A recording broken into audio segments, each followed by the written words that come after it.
2, 3, 4, 5, 6, 7, 8, 9. You can't handle the truth. I gotta pump those numbers up. Those are rookie numbers. Gentlemen, I don't give a damn. You have my curiosity. Now you have my attention. This is the Harrison Fisher Podcast.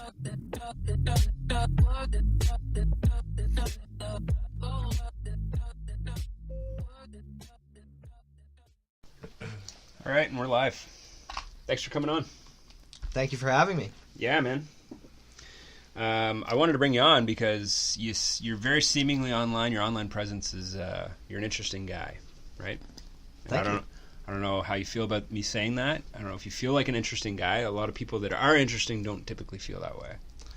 I guess I wouldn't say I'm interesting or not interesting. I'm just kind of doing my thing and having fun while I'm doing it. Sweet. If you find that interesting, that excites me. Wicked. So you said you had a busy weekend? Yeah. What did you get up to? Well, there's a lot of work mixed with play, I guess. You know, that's kind of when you're an entrepreneur and you're working all the time. It's kind of like those things seem to commingle a lot. But we had an event at the store. It was a meet and greet for Andrew Costin, who's running for council in Ward 3 in St. John. Okay. Yeah, so we had some food and some beers, inviting kind of the general population in the ward to come say hello and meet the guy and find out what he's about and all that good stuff. Who is Andrew Costin to you? Andrew Costin. I don't know him. Yeah, he's been a friend and like an associate. I think first time I really got to know him would have probably mutual friends, but the Riptide as well. He's a fan, I'm a fan, so we kind of met each other there quite a few times, had some beers, whatever. Good dude, and he's decided to run for council. And I'm backing him. I think he's the right guy for the job. So Okay. I was actually talking to... But he's also a lawyer at Gorman Nason as well. Oh, is he? Yeah. Okay. Yeah. So, would he... I know that there's been a handful of people that have come on as mayor, and they've said, "Oh, I'll just do it part-time." And I think it was Mel Norton was a lawyer. Correct. Yeah. And he was like, "I'll do it part-time." Is he planning on doing something similar to that, or is he like going to jump ship from what he's doing as a lawyer and just do the counselor thing? Yeah. No. Yeah, because it's not really a full-time gig, right? No, I mean, the pay associated with that, if there is any, I mean, would not Right. would not suffice. It would be a very drastic lifestyle change, I'm sure, for anyone. Yeah, that no wanted. doubt. Not to say that it's not possible. I really can't speak on the amount of money that would be driven from being a counselor because I'm not totally 100% sure. But I know that Andrew plans to continue being a lawyer, but he's like very entrepreneurial in spirit. He's he's going out knocking on everyone's door in the ward at night kind of guy. Like, he's really hitting the ground running and wants to... He's actually out there doing it. Yeah, exactly. I find a lot of people, like, they just plan. Mm-hmm. And I don't know if that's true to politicians, too. Yeah. But it's, it's all strategy when it comes to entrepreneurship and, like, oh, I got this pie-in-the-sky idea, and, you can just plan your life away. But it's about the people that actually do the action. Yeah, exactly. And... if nothing else, I mean, the guy's a go-getter, which I'm of that breed. Like, that's kind of what I do, essentially. Is and I think that's great. Now, again, I didn't plan on quizzing you on what his platform was, but you threw a party for him. You must know a little bit about it. I do know a little bit about it, but a lot of it, I mean, without... I don't want to go too deep into it because I'd rather come out of his mouth, essentially. Oh, for sure, yeah. But the growing the population is going to be a big one. It's just big on growth, and there's that's something that is near and dear to me. Yeah, there's some hurdles there, and he's got some good ideas as to how we can accomplish that. I mean, the double taxation. If you look on his, so he's got a Facebook and Instagram, all that kind of stuff going on.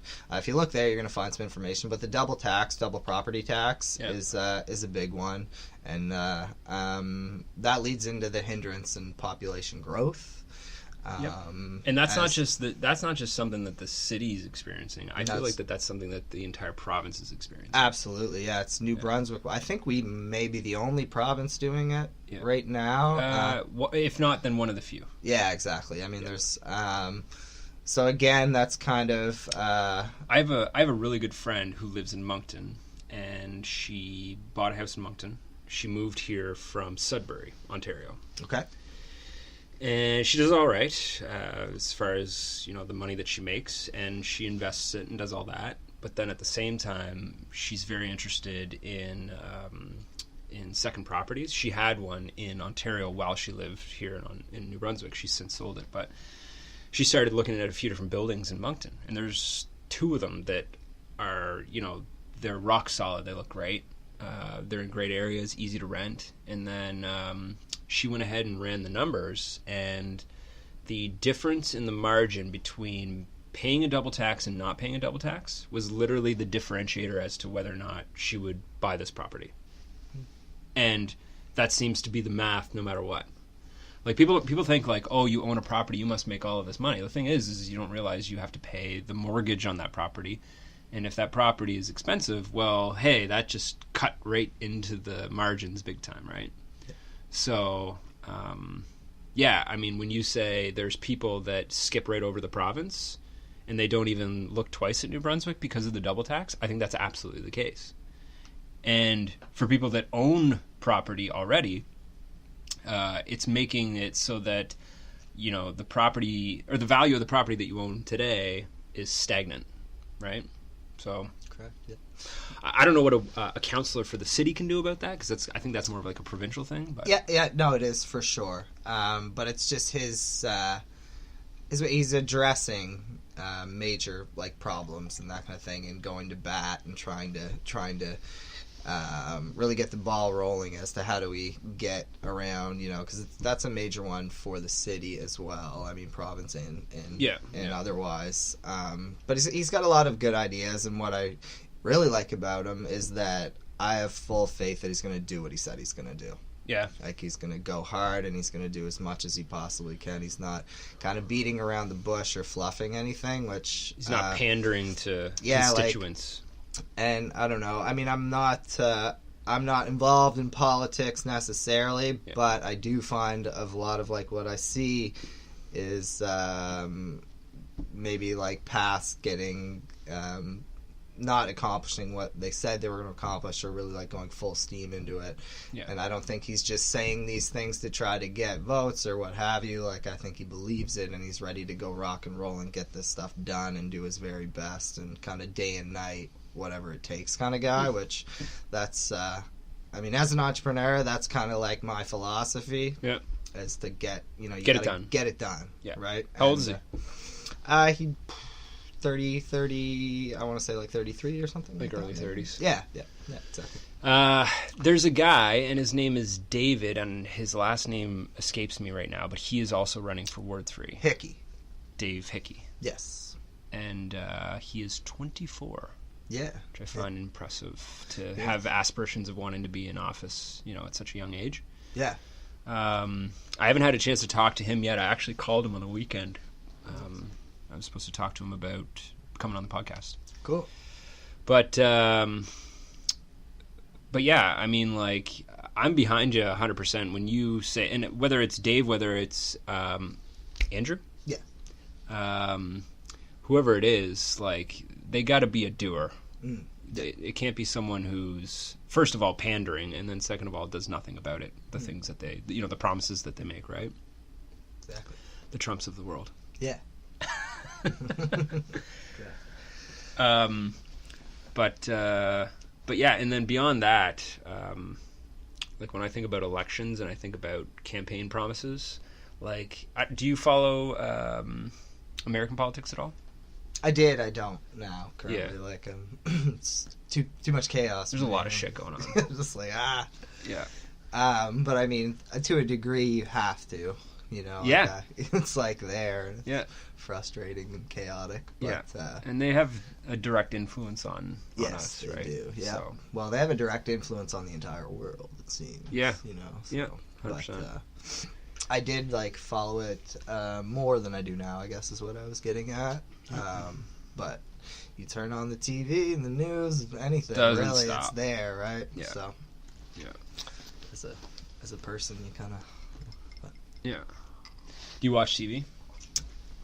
No, not a lot.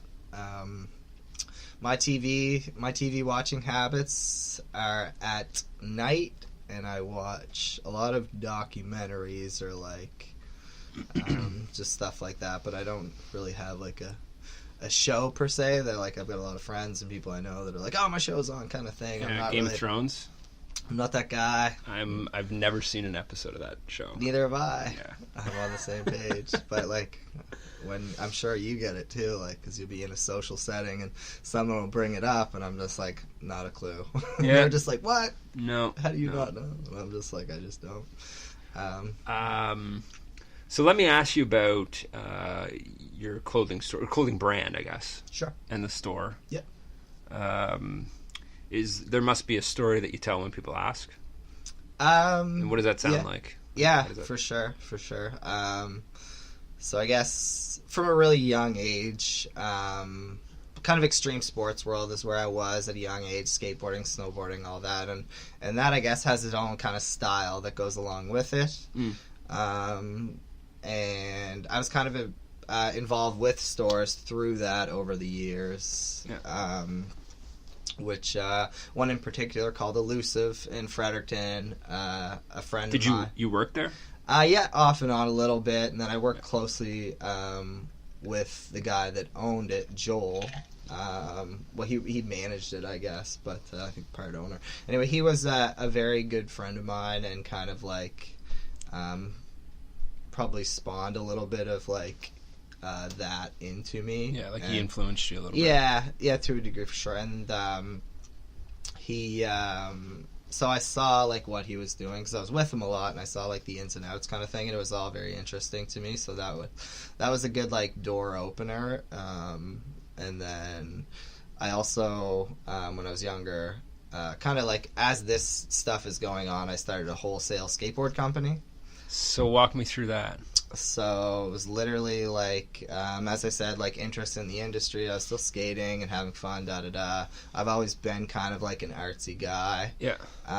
So me and another dude in Fredericton, kind of just started spray painting skateboards. Cool. And selling them like to friends, to whatever. So when you say wholesale, do you mean you were just buying a bunch of boards? Yeah, we were. So I was painting them up. Yeah, exactly. Yeah, like we were selecting shape and that kind of thing. Yeah. But we weren't like manufacturing them. They're being manufactured at a place in the States called Chapman. Okay. Which is a very good factory. So they've done real skateboards. They pressed Supreme boards at one point. So they're like a legit spot. And so we had that.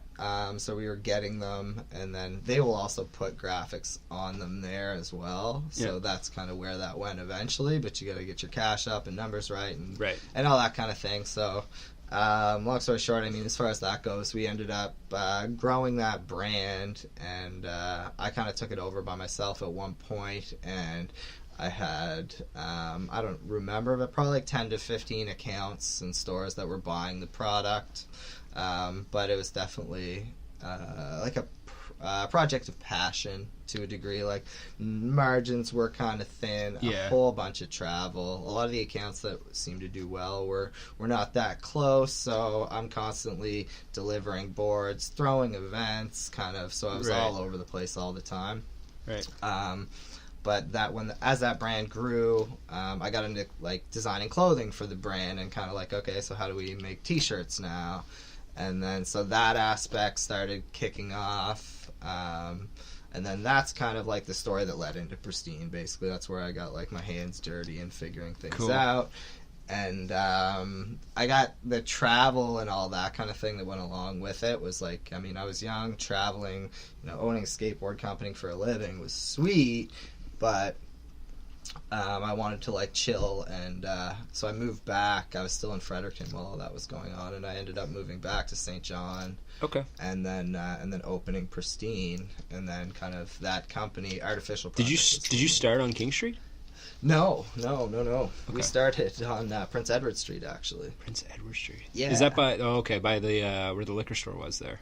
Exactly. Yeah, where the I think I know where giant that tiger. was. Yeah. That's so I painted a building like all black and like Cool. we had like black with white accents. There was a good donair spot there years ago. Yeah, I don't know if is it It's- still there? No, I don't think so, but I think I know where you're talking about. It was a little further down. Yeah. But yeah, so that you're right in that neck of the woods exactly. Yeah. Cool. So I was, we were off the beaten path there. Yeah. But that was day one was there. I mean, the store was, I had an upstairs and a downstairs at the location, but the physical showroom store was probably like 500 square feet or something. 600 was just a Tiny. small little place. Like a boutique. And, exactly. So, but it worked well because I had a good sized office upstairs, so I built shelving, and the shelves could hold the 600 boards for the other company, Right. and we had our packaging and all that stuff was happening upstairs, and the store was the store aspect as it got going was down on the main floor. Cool. Yeah, we were there for over 2 years, probably like 2.5 years or something like that. Yeah. When I think about, and I mean this is going to be an obvious one, but when I think about different brands that come out of the East Coast, one that's actually really cool that I'm just thinking of right now is they do, I think it's called the East Coast Box, or the, and I don't know if my friend runs it. Her name is Ingrid. I don't know if she actually runs it or if it's someone that she knows, but she's always representing it. Cool. But they box up everything that is based out of New Brunswick, or based out of the Maritimes, I guess. So like Dulce and, I don't know what else you can think of that's like exclusive to New Brunswick. Dulce is definitely one. What is the chocolate from St. Stephen there? Ganongs, Ganong. right? Things like that. Things that like you'd probably have to be in New Brunswick to be able to buy. Yeah. And they box it up, whatever the interval is, and they'll send it out on a subscription base, Cool. which is pretty neat. Yeah. Especially when they partner with different, maritime-based companies to be able to add in these things into the boxes, right? That's really cool. And they would already have the shirt sizes and, all the shoe sizes if they're putting in socks or whatever it is. Select the I'm depth. imagining. I don't know Yeah, how it works. Understood. But I know a little bit about that. Someone started one in Baltimore, Maryland, and they made a Baltimore box. Cool. And then this guy took it and he went and he made, there's like a California box and there's like a Florida box now. And he started it as whatever the 52 states are, or the most popular ones. And he's made it so that, if you're an expat of any given state where, people from the states typically move around quite a bit, you can subscribe to your home state box and you'll get maybe every quarter or 2 times a year a box filled with all the goodies that are from your hometown, right? Pretty neat. That's a really cool idea. It's different. a really cool initiative. But yeah, getting back to different brands specifically that come out of the Maritimes, one of the ones that I thought of before interviewing you that came right off my head was East Coast Lifestyle with Alex McLean. Yeah.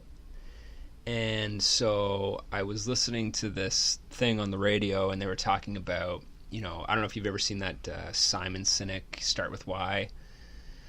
And it's a book about, businesses or just life in general. And they talk about how do you really move the needle on progress when it comes to, growing a company or advancing a brand or making it more popular, things like that.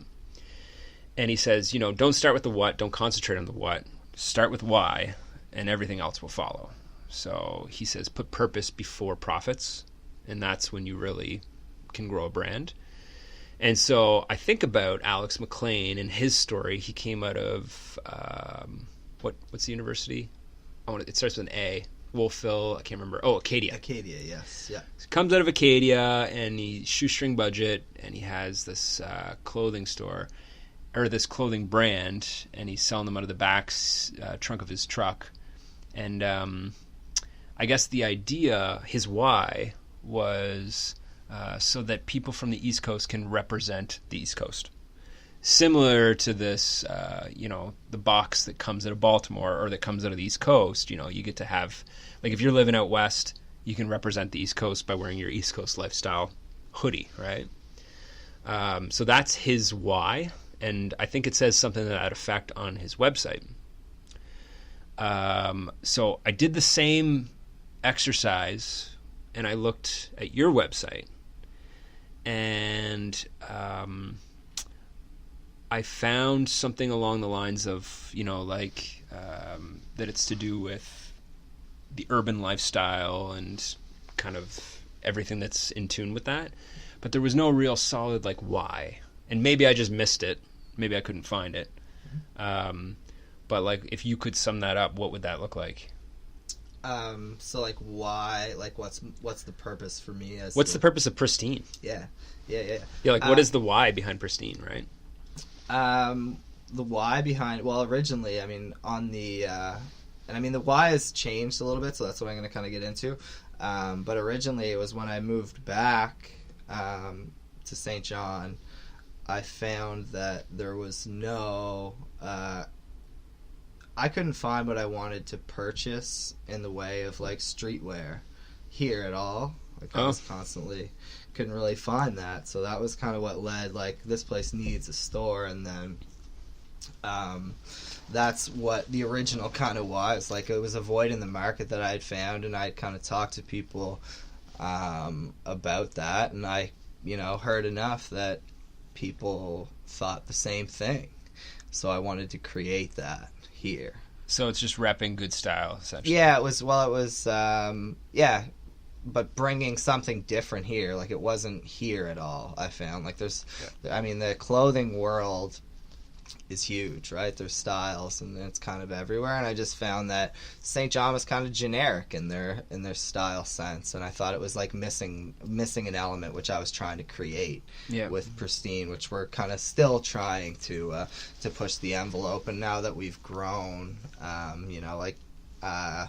Pristine was just a store with a shirts that said Pristine on them, and now we've kind of grown into a full clothing brand, and we're in talks with other stores about purchasing the line and all that kind of stuff. Nice. So it's the why is kind of there, and then as you grow, it's like filling voids. So the original shirt that I did, which is kind of I picked a location to open the store before I even had kind of a name or what I was doing. Oh yeah. You're just I want to sell nice clothes. I had been talking about it for too long, and that was the way to force me into okay, everyone, I had the idea, but I was still teetering, right? So I was just I'm just going for it. I'm renting this spot. I'm going to figure it out later. And once I did that, I was well, you're going to have to pay rent soon, right? So right. Anyway, so that was one of those things that we talked about earlier. It was go out and just do it. Yeah. And so I found the definition of pristine, which online, and I ended up that was when I decided that that's what I thought St. John was missing, kind of thing. That's the actual definite. So I was looking through different words to find a representation of what that would fit what I was trying to do, and synonyms and all that stuff. And I found the word pristine, and I was whoa, cool. And then so we ended up putting the definition on the back of our woven labels, which we sew on the bottom of all the so people would be why pristine, and they would be wearing a shirt, and I could be read the label kind of thing. That's cool. Yeah. That's cool. So that was and we've continued to evolve like that, but a lot of what we do now is the why has changed a little bit, because now we are trying to represent St. John. So you'll notice in a lot of stuff that we create, it has that East Coast vibe, but it's more of a streetwear driven vibe that I don't think was necessarily in the market when people describe where we're typically underdressed, we'll say, or we're not a fashionable place, and I wanted to create something with my vision that I'm from here, and hell yeah, we can do this, right? Dig it. This is it, right? And that's why a lot of people are ooh, that's kind of an edgy piece of clothing, but we've got our ways, I guess, and people are starting to grip it here as well. So Yeah. but you learn as you go, right? Some things are definitely like, St. John has looked at me and been like, that's kind of crazy, man. I don't know. Yeah, well, I mean, the thing is too, though, is I feel like if you go to Montreal, for example, it's always a good indication of what's going to be coming through the pipeline in about a year. And I go to Montreal every now and then, and I was there just like a month ago. And after being there and looking on your website, I'd say that you're not too far off. So I think that being a trendsetter in a market that is typically full of, late adopters or laggards even, it's not a bad strategy at all. Yeah, Let other people ride on your coattails. Yeah, Figuratively and literally. yeah, I guess. Yeah. But yeah, essentially that's kind of the why, I guess. Cool. And it's it's funny you said that, the year too, because you're bang on with this style thing, like, and owning the store and doing the buying. A lot of the brands which I would pick up, they'll release something new, and I'm just like, I don't know, like that hasn't hit where I'm at yet. So I have to be like, some things we do our very best to like introduce stuff, but some things it's just like, that's 3 years away. We can't really hook on to that yet. So like that's gonna come around the pipeline probably in Montreal or like in New York pretty soon, but it's gonna be a while till it hits. Yeah, exactly. So it's Ripped jeans are back. Ripped jeans are back. I mean, the thing with style is that it's right now it seems to be styles are changing faster than I've ever seen, I think, right now. Yeah. Which is good and bad and whatever. It's just kind of crazy because things are coming and going before we even touch them. There might be like, we might even skip something. Like we might just never see that style hit here because it came and went kind of thing. So. Well, it's crazy. I did a case study there years back now when I was in school about Zara. And if you're familiar with Zara, it's super high fashion and it's super low cost. And their idea is, I would argue, similar to that of a busy restaurant where, like I worked in the restaurant industry for years. And so I bartended and served tables. Mm-hmm. And when you serve tables, like any manager or any good server will tell you that the more people that you can seat and give them their bill and have them leave in the run of a night, the more money you're going to make. So the more times you can turn that table over, the better. And Zara's whole model is, because it's high fashion, but it's also cheaply made and cheaply priced, is they expect people to consume more than they otherwise typically would, right? So like where you might go out and buy a jacket and it will last you 2 years, they want you to buy 4 jackets a year, right? Yeah, so, that's exactly what I was talking about, basically. I call it throwaway fashion. That's exactly what it is. It's the new model, and that's what's kind of perpetuating that. Yeah. It's kind of frustrating for me as far as those models go, because, I mean, Pristine prides itself on quality, so, like, any piece of clothing that I manufacture, like, it's all legit, and I want people to have it for a while. But the Zaras and the H&Ms, etc., are making H&M's another huge one. Yeah, it's creating a competitive market that's, because people are literally, going and being like, I need this shirt for tonight, and they'll go buy it for $4 and throw it in the garbage. Yep. The next day, and they do it full well knowing where that shirt's going. They just don't care because it's $4. But that same notion is that the Zara and H&M model, they're producing so much that they can afford to do it for so cheap. Yeah, they're a lost leader essentially. Yeah, they're running other people that are similar fashionable outfits. Yeah, and a lot of it is what they do is if you'll notice, they'll take like high fashion designers stuff, make it for like, it'll be basically the same thing for next to nothing. So they're kind of like pinching the ideas they created in the cheapest way possible, coming out of Spain. Yeah, and it's just all, but The other problem with that is it's not sustainable. Like clothing, the clothing game is bad for the environment as it is because of the landfills and such. And when So you I'm get sure that into they've thought of that because last summer I was in Toronto. Yonge and Dundas is kind of like the Times Square of Ontario or of Canada. And, you look up and you see all the big lit up billboards and what have you. And I was looking up at one, and it was an H&M one. And they were boasting about how they'll do this clothing return system. And you get so much off your purchase. And then they showed the whole process of how they break down the clothing into fibers, and they recycle the fibers, and they make new clothes with it.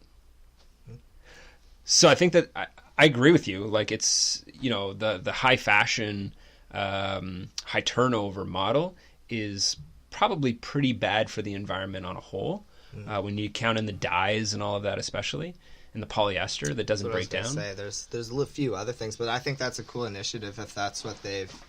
I'd say that's probably more of a I think I did hear some of them doing that, and I think that's probably more recent.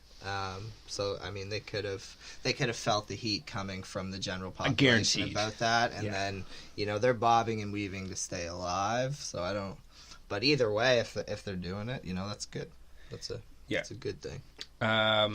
So I don't know how you feel about this, but I'm a huge fan of buying shit from China. I buy a ton of stuff from China. I like a lot of clothing would be produced in China, and I've produced stuff in China. Yeah. So a lot of the other aspect of Pristine, which we haven't really got into yet, is we produce clothing for a lot of people.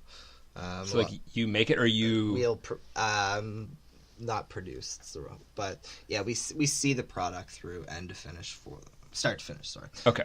So basically, what a company will do is come to me and say, "I want to get clothing done," kind of thing, and I'll have a consultation about what their needs are, what they want, and we'll go from there. So a lot of the time, depending on what that client's need is, I would do things in Asia because that's the cheapest place to go, and that's kind of my direction as to what they want. Yeah, that makes sense. Yeah, so I'm very familiar with, but I mean, right now that's probably, I don't know what percentage, but a big percentage of what Pristine's doing right now is just, and it's another way that I spoke about, like how the business evolves. It's just like I was producing clothing for myself, and now all of a sudden I'm producing clothing and getting it done for 10, 20 other companies around St. John. That's cool. Halifax, PEI, I've done things, so it's like we've. Do you work with any designers specifically? Like if someone came to you and said, "Hey, we have an idea for a shirt, but we're not really good at art," and then you could say, use my designer and describe what it is that you want. And I mean, we literally do a lot of that in house. Okay. So like, we have. I have like a bit of at the back of the store, I recently cut off. Last year I cut off a little bit of our physical floor space, and I'm a partner in a marketing company called Origin Creative as well. Origin, yeah. Okay. So yeah, we have I have 2 trained graphic designers that work there with me 24/7 kind of thing. I do a little bit of that stuff, not a lot anymore. I was more hands-on on the design stuff a year or 2 ago, but my needs are elsewhere now, so I still like consult and do all that. But and then depending what their needs are, I do have. Because designers, and then I have clothing designer. So I have one guy that he actually lives in Asia 9-10 months a year, and all he does is produce clothing for a living. Cool. So I have him kind of my ground guy over there, because I learned very quickly you can get burned if you don't have a quality control person over there. Yeah. So I was at a birthday party for one of the owners of Crooks and Castles. Okay. And this guy was there. I mean, that's a pretty big brand, right? Like I see a lot of people wearing that. Yeah, it's a really big one. Yeah. Okay. So how do you, just as a sideline here, how do you know the guy that's one of the owners? Just through the industry, or? Yeah, I did business with him, and then he would be, well, he owns the rights in Canada, like he's so he owns a portion of the business within Canada. Okay. But anyway, him and I just kind of like, I was buying the brand from him essentially, and one of my friends put me in contact with a rep, and then anyway I ended up linking with him, and him and I just hit it off. We were just like kind of the same people, whatever, and just became good friends. And he has a crazy birthday party every year, and he flies me out. Cool. I go. Sweet. So I met him through that, but a lot of like, you know, that's kind of business in essence, right? You meet people, you meet somebody else, and you start making these connections. Yeah. Yeah. But yeah, so I have work with this dude, which it's kind of like a one-off, and I was very lucky to get him because he produces a lot of clothing. Yeah, a year. he would like, be doing bulk. Yeah, it'd be like, I don't know, he probably would produce 700,000 pieces of clothes a year for different people. Wow. He's there all the time, and yeah, so he knows. That's what I was getting at as far as like materials, and because you can design something, but having somebody on the ground that knows exactly how that will come together is kind of a difference. So cuts and fits and all that thing and materials all make a difference. Yeah. So we can design something, but it's not all necessarily feasible, I guess, right? Yeah. So there's kind of like the two-pronged effect with regards to that, but we wouldn't do a ton of like what you're talking about as far as like super custom stuff. A lot of what we're going to do is design logos and put them on an already constructed garment. Got it. Kind of thing. That makes Not sense. to say that we haven't done crazier projects, but Yeah. you're into numbers at that point. If you want a shirt to be the exact color and exact cut and all that kind of thing, It's going to run into your margin. you're gonna have to but that's when you sit at the table and say, all right, let's make it happen. But you just have to make a lot of them, and that's what steers people kind of away from that, essentially, is because there's not a lot of brands that need that unless you're a clothing brand, right? Right. You can usually find something that's mass produced somewhere that's going to be close enough, and you don't have to buy 500 at once, right? Right. I worked for a while for a medical company as believe it or not, the director for their textiles division. So I learned a shit ton about buying from Asia. A lot of them came in from, we did some production in Mexico, China, and India were kind of the big ones. Cool. And like doing the international game is very, very interesting. And then when you get down to customization, cotton versus poly count and how much it shrinks, because we had to deal with the laundries, the medical laundries. Okay. And if something shrank, and they could only get so many washes out of it, they didn't want to pay for it in the end. Understood. And they held a lot of the power, like the purchasing power, because it was such a commoditized industry, right? So huge pain in the ass. But there's a couple of nuances I'm sure that would be the same, but it's very different from. Crazy. That's interesting. I didn't know you were in that game at all. Yeah, I did it for like 6 months. Okay, you've done a little bit of everything, it seems. Yeah. Well versed. Yeah. Well versed. But yeah, I can imagine. But if you weren't doing this, actually, here's a great question. So, I talked to Andrew Holmes there about universal basic income. I don't know if you've ever learned about that or heard about that. Not overly, no. And it's the idea that no matter whether or not you have a job or not, that everyone gets, a check once a month with the exact same amount of money in it. So, the idea is that, let's say that you have, society is pretty split right now when it comes to the wealth divide. So there's like a ton of working poor, and there's a ton of people that are the haves of the world. They get a shit ton of money, and what that produces are people that maybe potentially are working in dead-end jobs that would be incredibly talented had their circumstances been different. So let's say they could have afforded to go to university, and they could have afforded to go and become an engineer. Maybe they would have built the next great bridge or whatever, right? Understood. So then the idea behind this universal basic income is automation and artificial intelligence keeps replacing more and more jobs. What are you going to do with your average worker, right? And maybe if you can actually fund someone's basic needs, their housing and the food that they eat on a daily basis, and they're not out in starvation mode trying to find a place to live or just trying to keep food on the table for their kids, what might they do otherwise? And economists say that the societal gains that would be gained from just 10% of the population going and contributing to society, not even 100%. If 90% of people that would otherwise be doing those low-level McDonald's type jobs, if they just sat at home and collected their checks, ate Cheetos and played video games, and 10% of those people went out and contributed towards society in, in a more grand way, like an Alexander Graham Bell.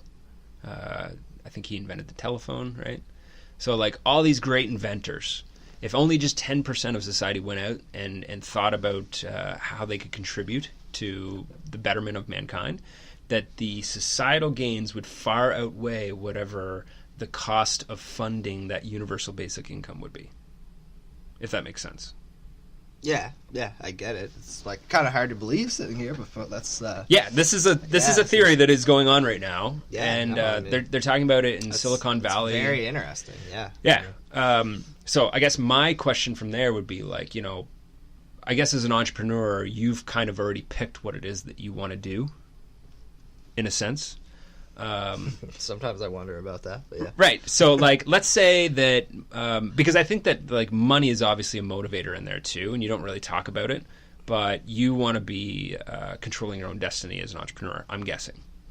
To a degree, yeah. I mean, that's so like me being an entrepreneur is definitely. I found something that I love to do, and I wanted to solidify doing it in the way that I wanted to do. But money is there as well. Yeah, you got to survive at the same time, right? 100%. So my follow-up question would be, imagine if, there was no money. And imagine if you didn't have to worry about where your food came from or making a mortgage payment or any of that shit. What would you do? You have the absolute option to sit at home and play video games, do nothing. Yeah. Do you do that first of all, or do you do something that contributes to society? And if you do, what do you do? That's a really good question. I don't think I've ever really where that's not like a reality in my head. I guess I've never really addressed that. Yeah. I'm going to look inward at myself and say, I've been involved with tons of startups and just hustle, bustle, kind of that life. So that's kind of who I am. So I think I'm a busybody, so sitting around isn't my style. Yeah. What would I do if there was no, I feel like it's hard to say. I mean, I think I would do something to better society. I mean, I don't know what that looks like off the top. It's just I'm happy you asked that question because I'm going to be thinking about it for a bit. That's just what would you do? I think I would definitely. I mean, I'm involved in a lot of charitable organizations and stuff like that. Okay. So, right now, I'm on on a high with one of those. I'm really focused on this program that I'm doing. So that's kind of what's coming to my mind right now is something of that nature. Yeah. But not to say, I mean, everyone still needs clothes, I think, even if there was no money, right? So if I was in your shoes, I would argue very quickly that, hey, I'm bringing a service, at least locally, to St. John, where I'm bringing in clothes that they otherwise wouldn't have access to. Yeah. So that's huge. Yeah. And for sure. I think I would continue doing. It's just I think I would continue doing what I'm doing. Yeah. Basically, I think anyway. But yeah. I'm now on the fence of what would I do? That's really maybe I'll become an artist. I've never really thought about this. Is money? No money, no. Does that change the game? Does it? Yeah. And I want to sit here and say, no. I would just do my clothing, but I guess I can't 1000% tell you that I would be doing the exact same thing. But Yeah. I think I probably would be doing the same thing, but maybe differently, kind of. You know, Right. it could be a different lane, but it's hard Yeah. to say. Different product or something. Yeah, it's like it's just that's an interesting concept. If I didn't have to worry about it, would I? I'd like to think that I would be doing the same thing, though. Yeah. Tell me about the charities that you're working with. Well, I've just done a lot with different charitable organizations, but Pathways to Education is one that Okay. I'm working with pretty closely right now. What is that?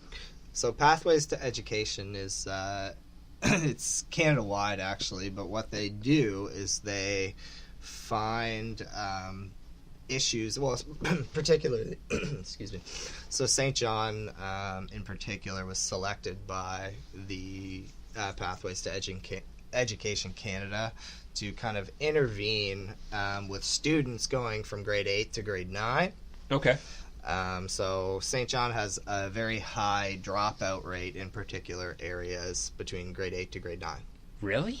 Sounds crazy, right? That's And, insane. It is. It's really like disheartening, sad to hear. But this organization has done amazing things, and the proofs in the numbers. If you ever check it out online or whatever, they've single-handedly like changed whole communities with their programs. Very, very successful. Super happy to have them here. But I didn't realize that St. John.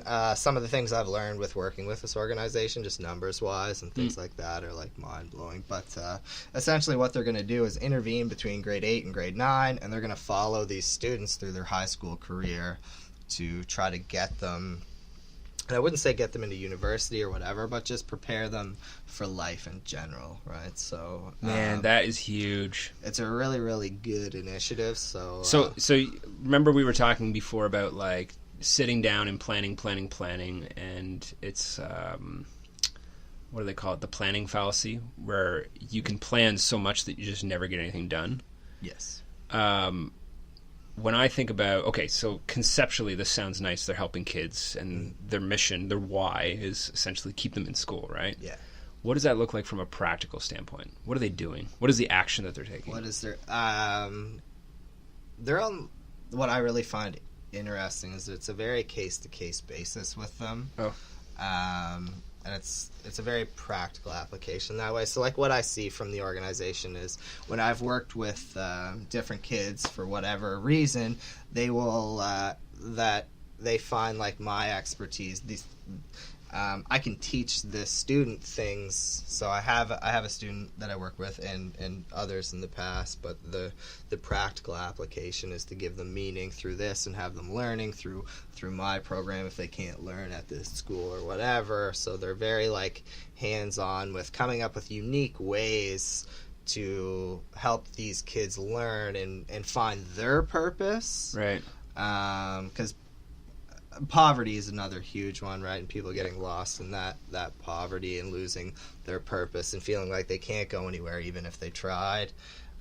This organization is just stepping in and saying, you can do this, and here's these other avenues, and opening their eyes to different things. And it's That's excellent.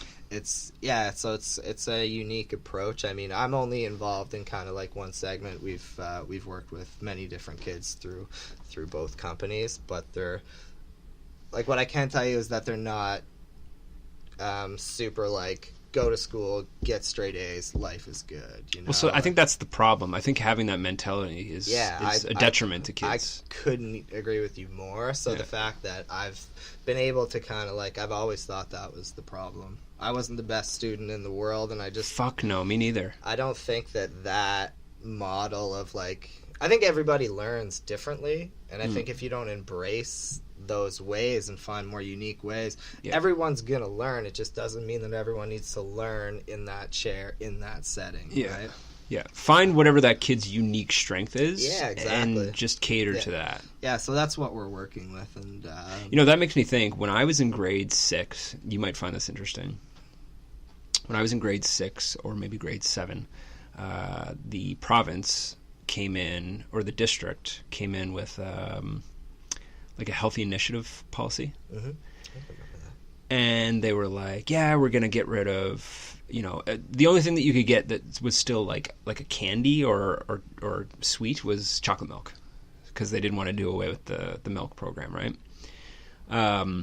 So you could get chocolate milk, and that was it. They got rid of chips, they got rid of pop, they got rid of candy bars, and it was like pretty strict. And that was the first day that I remember that I didn't eat my lunch, specifically so I could save the $4 that I had for whatever the lunch special was. And I didn't eat lunch, and I went home on the bus, and I walked down to the Dollarama in the North End, and I bought as many chocolate bars as I could.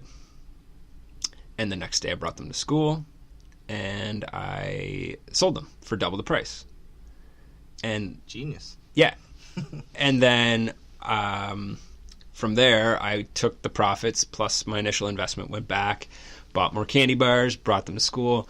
So like I had this little ring of chocolate bars and potato chips that I was selling on a regular basis, and I was making like $200 a week as a grade 7, right, kid. Tons of cash being a grade 7. So this is where I think, like, if you look at a kid like that and you're like, okay, this kid's savvy, he's smart, and he's taking money and he's making money, and he's putting 2 and 2 together. And what actually happened was, and I wasn't the greatest student either, but I got suspended for doing business on school property, right? Whereas now, if you hear about those very similar stories in the news from some kid in, somewhere in the States or something, he's praised as being a little entrepreneur, right?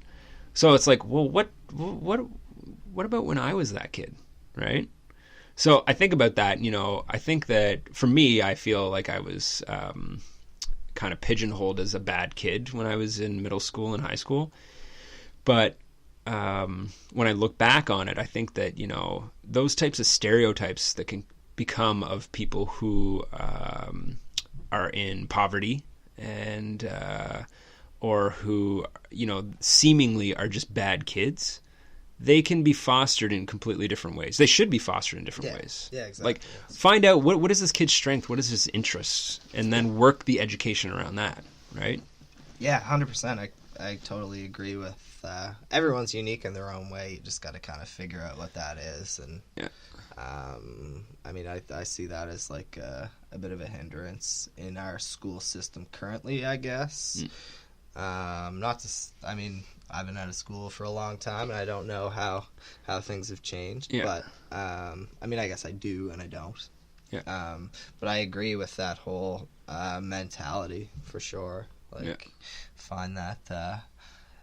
But it's funny, like the why and the purpose thing. I think that's really important. It's what you need to do first, and whether it's business or otherwise, anything. I think that's just imperative to do. Right. So if you're not fostering that why, or helping these kids figure out their own why, you're going to have a really hard time, because at the end of the day, everybody wants purpose, right? Mm-hmm.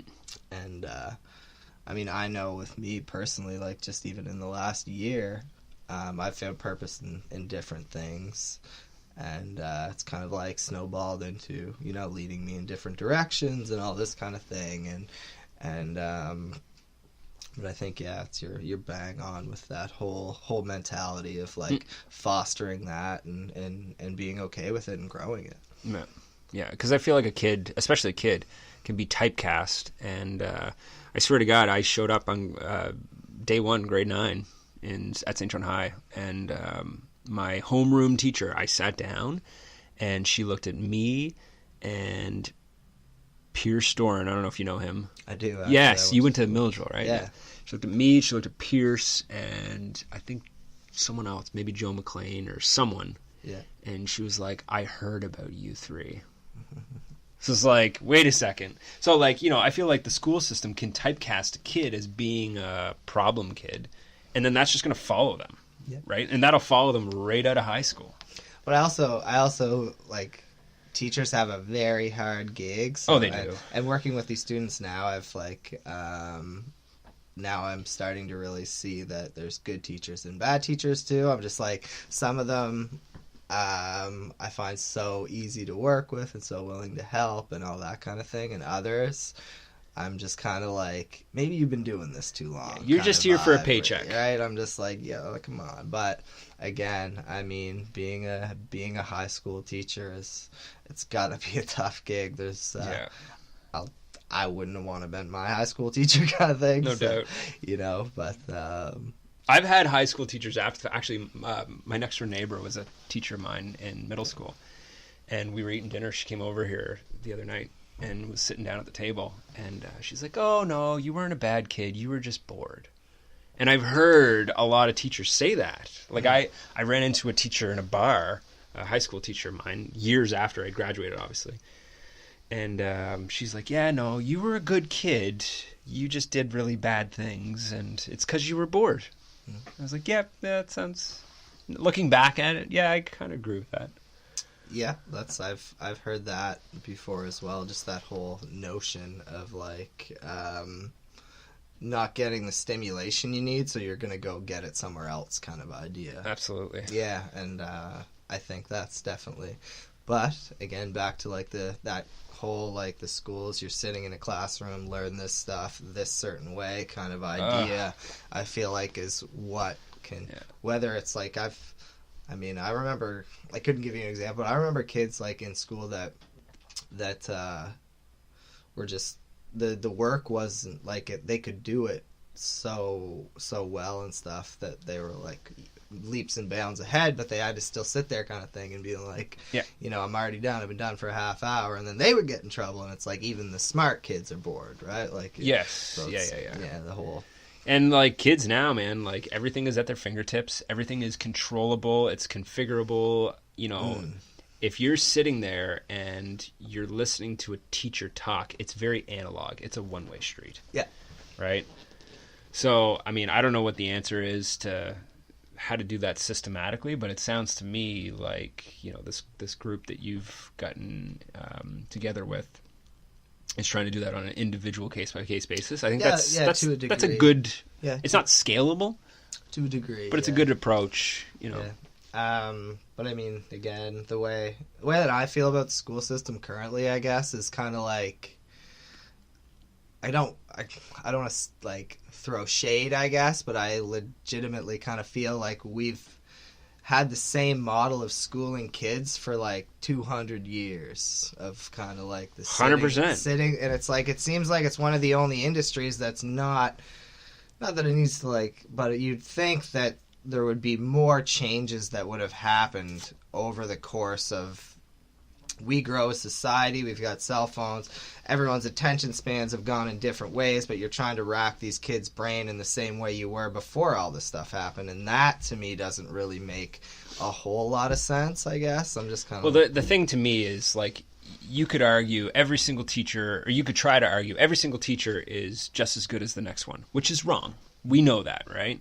So if there's really good teachers and there's really bad teachers, why can't we just record the really good teachers, have the kids listen to that video, which is a little better, I suppose, on their own time or even at the start of class, whenever it is, and then work on the problems or the situations or whatever it is at the tail end of the class, right? It's like, why are we trying to tailor make a lesson plan every single day on a chalkboard or an overhead when we can get someone who just teaches it really well, record them, and then workshop the rest of the class, right? I mean, there's ideas. That's a scalable way of doing it, right? Yeah, well, it's just like instead of tailor-making every... Yeah. Well, it's funny that you brought that up because I remember, I forget what year it was, but it was in math anyway, and I was doing work, and a friend of mine who had graduated or whatever and was like... 10 years, like maybe a friend of my parents, I remember. I'm not sure how it happened, but I just remember them being like, oh, that's the same thing that I did. And he was like, who's your teacher? And I like said, and the teacher was the same person, and it was like regurgitating the same work, and I was like, this is kind of crazy, right? Yep. So, Yeah, it's the just exact like same thing. those ideas. But that's I think that's the school system right now. But school is a really big part of your life too, right? Yeah. So to me, it's a little bit crazy that we don't seem to evolve in the same way that every other industry seems to have evolved. I guess with their whole like model, it's just kind of. Yeah. Even if you look at early childhood education, like, you know, there's always different books out on how to raise a baby and what to stimulate them with. Do you play Beethoven and Bach, and, you know, do you play these certain games? And it's just like, once they get into the system, they're just on, you know, they're on a track, and those train tracks have always been there for years. Yeah, right? that's definitely how it seems. It's kind of crazy to think about. But Yeah. it's certainly, it seems like the last. Anyway, a tailor-made education like what you're talking about with what is the society again? It's called Pathways to Pathways. Education. Yeah, it's just a group that was essentially just came to St. John for what I talked about to guide kids through school, and it's kind of like life skills, I guess. At the end of the day, is what they're trying to do. I think that's huge. I think they understand that not every kid's going to end up in university, and they also understand that not every kid needs to, and that you know, it's if we can foster what they want to do or what they're good at, and help them realize that and all that kind of thing. And graduate, we're good, you know, because graduating school is still, that's the other thing. It's like without grade 12, it's hard to get any kind of job or anything, right? 100%. So, yeah, and like I think I saw it as a meme online, and it was like, I'm really glad that I learned the Pythagorean theorem, because it's really going to come in handy this Pythagorean theorem season. Right? And they're talking about like tax season, right? Yeah. So it's like, why don't they teach how to do your taxes? Why don't they teach personal finance? Again, I've had discussions with this, like, on this topic kind of recently with some people, and someone, I wish I could remember. Anyway, someone was basically saying it's because they want to keep the students dumb to that part of it, and I was like, I don't think that's I think that's kind of a conspiracy theory. That's what 100%. I was like, I don't think that's it, but it's with that same effect, I'm still kind of like, why don't they though, right? It's so imperative. I think the idea behind that is, you know, if you can show the ability to be able to do physics, then you have the ability to learn higher level courses. Like, I think high school and middle school, it's all a trajectory shot to lead you off to post-secondary. Yes. Right? And it's like all you're doing is you're showing competency to be able to achieve some level of understanding of a topic. It doesn't matter what that topic is. That could be furniture building, right? Mm-hmm. Or at least maybe it should be furniture building, right? Like vocational schools were big in the 50s, just leading right up to the, I think, early 80s. But the idea there is if someone can swallow and then regurgitate this, theoretical equation, this theory, then they should be able to do that at a higher level, right? Now, why aren't we using personal finance, personal financial planning? How to budget your money, right? Like, use those things that are eventually someday going to, be very practical and relevant to your life. Well, that's the thing that I was kind of like, that whoever I was talking to seemed like they're out in left field. But I'm still like, that's one of those things that I'm like, how is this skipped over all the years of the importance of it? Like, why is there... I think it's because the system is still set up that, your science, your math, those. Yeah, there's that's a base for going and becoming an engineer or getting into business or what, all those post-secondary subjects, right? Yeah, well, it's even like, credit card debt and like how that works and that kind of stuff. Nightmare. Well, a lot of people would come out of school, they'd get their first credit card. 18. Yeah, they'd they'd max it out, and then they'd be like, and then they'd be like, whoa, this is what a credit card is. This is how it works. Right. Whereas, like, they had to take a $2,000 hit to figure that out, kind of thing. Yeah. Whereas, I think if there was a little more oomph on that in our like school system, I did it. If there's a little oomph Yeah. on that in the school system as to, how imperative, like, interest rates and that kind of stuff, tax, there's like a lot of avenues that aren't taught in school that it's kind of mind-blowing that there's Compound interest. I think that the biggest thing that young people have on their side is time, and they don't realize that. Yes. So I saw this younger guy sitting at a Starbucks, and he was reading a book, big thick book. It's called The Intelligent Investor. Have you ever heard of that?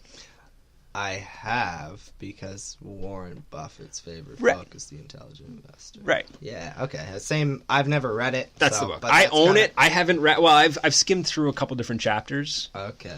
But if you get the Coles Notes book and you get it on audiobook, it's just as valuable, I'm sure, Yeah. as reading the whole book, right? So anyway, this kid is sitting there and he's reading it, like page 1, chapter 1, page 1 of this book at a Starbucks. And he passed by me to go back over to the counter, and he's walking back. And I was like, hey, man, you reading that Intelligent Investor there? He's like, yeah. And like he seemed really like turned on to talk to me about it. And I was like, okay, well, what are you trying to learn? And he's like, well, I'm really interested in investing, and I just want to learn about investing. It's like, how old are you? It's like 21. And I walked him through, I don't know if you've ever heard of like the 10% rule. Take 10% of everything you make. And so I said, if you take 10% of everything that you make and put it into a diversified fund and do that from when you're 21, you will have enough money to retire, no problem, when you're 50. Just do that one thing. Do it before you pay any bills. Take 10% off the top, and then what you have left over is yours to spend. Pay yourself first. And he's like, really? I was like, yeah. And I said, if you go to university, or if you somehow manage to, get a high-paying job, or if you become an entrepreneur and you take that money and you're making like a good wage. So if you're making $100,000 or 120 or 150 or whatever, I was like, you will very easily be a millionaire by the time you're 50. And he's like, really? He's like, why? Like, he was that dumbfounded that he just didn't, he never thought that was the case, right? Yeah.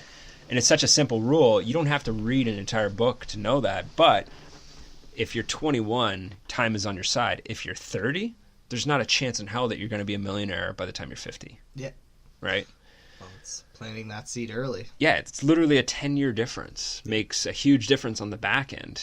And I think just teaching kids in school how compound interest works and how that can work out in your favor in the end. Yeah. And then some people might argue that it's not always the kids that are, there's going to be kids that are forward thinkers. There's going to be kids that don't give a shit, right? Oh, 100%. That's too far out. That's not, But it's the, they do talk about interest in high school math and stuff like that, but because I'm like racking my brain, I think, but the setting of how it could work too, right? Like putting like applicable learning, like this is how this will happen later, right? It's like at the time, so that you get that ball rolling as to, Yeah. But the other thing I was going to say when you said that, I was reading something online not too long ago, and there was a kid in the States who's 17 who took a huge interest in investing, and he started playing online with free money and was getting really good at it, and he had to do something in school or otherwise, I think. I can't remember what it was. Anyway, he long story short, his parents became so confident in his ability that they gave him their savings at age 18, which was a portion of their savings, which was $48,000, and in 2 years he turned it into $147,000. Crazy. Yeah, so that's like kind of like it just triggered my memory with that story you told. That's cool. But yeah, 17 years old and took like an interest in finances and was excelling, to say the least. He's got He's got a website online that he's now giving people advice and probably making money doing that. It was an interesting read. I read it quite a while ago now. The thing that blows me away too is like people think that it's so hard to go and invest yourself, and anyone that's bothered to sit down and actually have the conversation, I've always just said, if you're smart enough to do online banking and you understand very simple concepts, then you can invest yourself. Yeah, basically like every bank now has some platform where you can invest. Mm-hmm. Well, that story that I just told about, 17-year-old, he just went into TD and set up like I forget what they're investing. Like a self-directed trading it's account. Like, exactly. Yeah. Like I know Scotia has their Scotia iTrade and you know, those. I use that one. It's called Questrade. Okay. And they do $5 a trade, which is the cheapest in Canada. Seems cheap. Yeah. And then if you're trading ETFs, it's all free. It's zero commission, which is like insane. There you go. Yeah. I've never heard of that one, but yeah, I mean the internet has made everything very, very possible, I guess, in that world. Like you said, it's basically as easy as online banking. So. Yeah. So tell me about the Riptide partnership. The Riptide partnership. So that's I've got 2 different partnerships with the Riptide.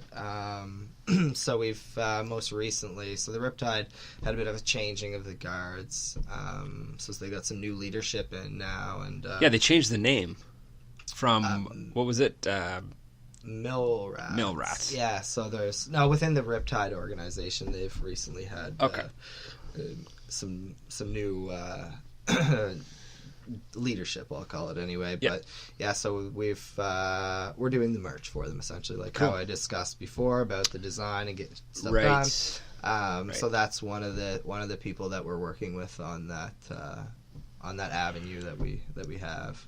And then so Origin, my other company, which I'm a partner in, that we discussed. So that company does a lot of the videography, stuff like that for them. And then Pristine is now their official merch partner. Cool. So, and who is your buddy that you're? I've seen him going around with cameras. He was at Scott's wedding. Andrew Finley. Yes. Yeah. So he's like the go-to tech guy of Origin. Cool. And so yeah, we're just involved with the Riptide in a few different ways. Love basketball. It's I've seen great entertainment. I've seen some of the stuff that you've done online with the 3D cameras. For real estate. Yeah. And I think that every home, or every, I guess, home that is nice enough should be using that service. I couldn't agree more. So like, how do you go, like, how would you go about going out and getting those partnerships? Like, okay, for me, I see St. John as not being the hottest market when it comes to real estate in Canada. So, I mean, like, it's a buyer's market. So as a seller, I think that, you know, if your pictures are crap, you're really doing a disservice to yourself, because your property is going to be sitting on the market for quite some time. Yes. Right? Yeah. So I think that people that provide services to help sellers market their houses in a buyer's market should be cleaning up. But I feel like some of those real estate agents are less apt to recommend type of service because they're laggards.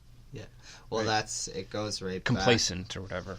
Yeah, well, it goes right back to what we were talking about with the clothing, and how here, like Maritimes in general are a few years behind. Yeah.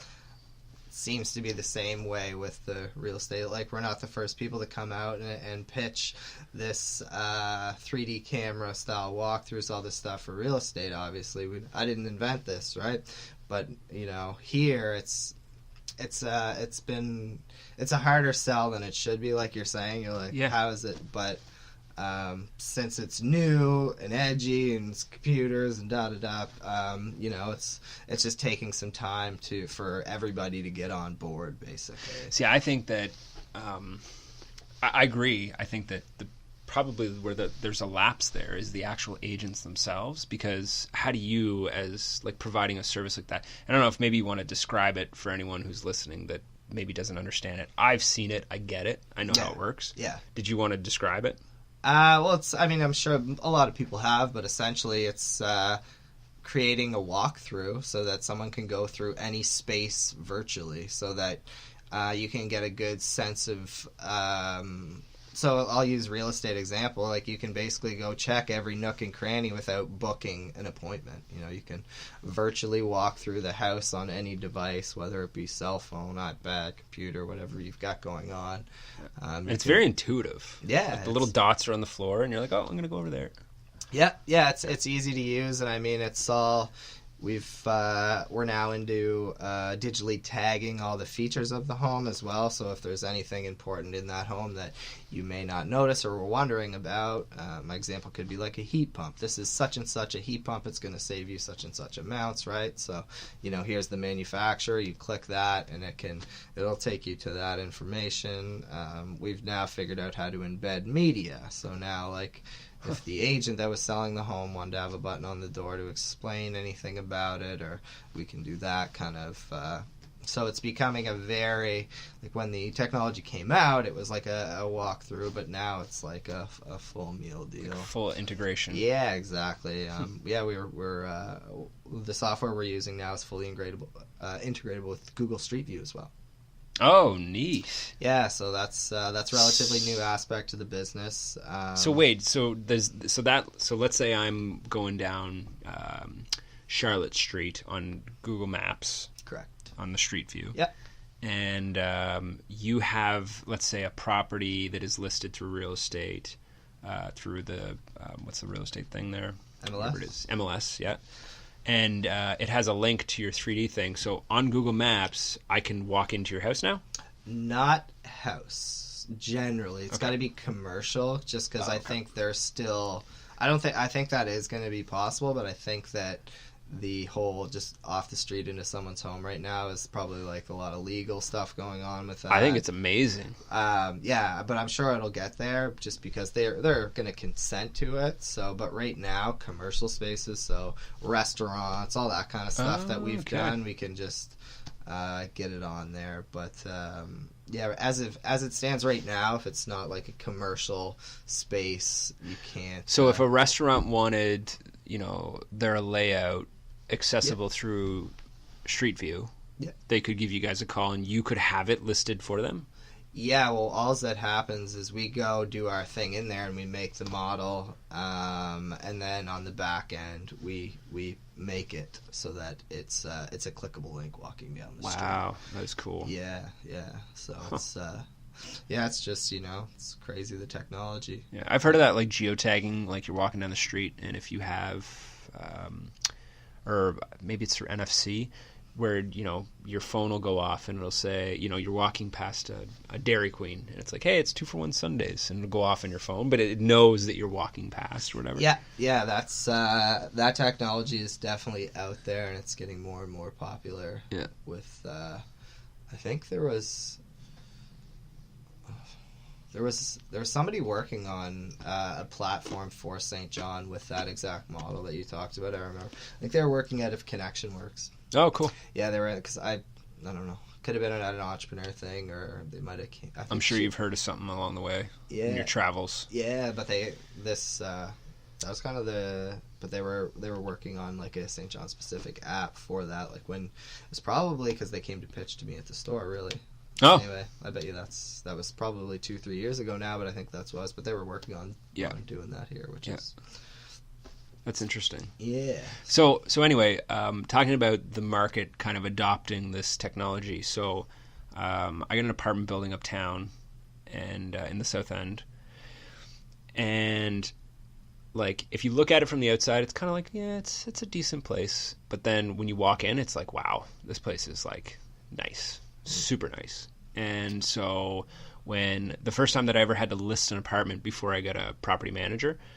I really wanted to take some good pictures so that I didn't have to worry about having it sit on the market unrented, because that's the worst thing, to have an empty place, right? So a buddy of mine who's a photographer, I gave him $200 to come in and take like really pristine pictures, to use that word. But like take really nice pictures of the place so that when someone's going through Kijiji, they see, you know, the shitty ad, and then they see mine, they're like, wow. Like, oh, it's only $1,000. Let's go check this place out, right? Yeah. So in a buyer's market, I think that someone who has an interest in selling their place or renting their place, that that would be a no-brainer. And I think that and tell me if I'm wrong, I'm just guessing here, but that the barrier to accessing that market is the real estate agent. Yes. Yeah, I would think so. Yeah. I mean, when someone goes to sell their house, yeah, the agent's the one kind of dictating what they're going to do for them. Yeah. So yeah, until like all of the agents really see the value in it, I guess. Yeah, you're bang on the yeah. But did you ever consider approaching, because I think the real estate so what I was gonna say, just a thought, is that we've actually seen people that are selling their homes talk to their agent, can we do this? Yeah. As well. So that trend is starting. So it's a pull strategy instead of a push that yeah, way. Yeah, it's but I mean there's definite real estate agents out there that were like, I went to pitch and they were like, wow, this is awesome, like let's go for it. But that's not the majority of the real estate market. And I'm sure you hear that now just because, you know, our 3D tours and stuff aren't everywhere currently. But, no. Yeah.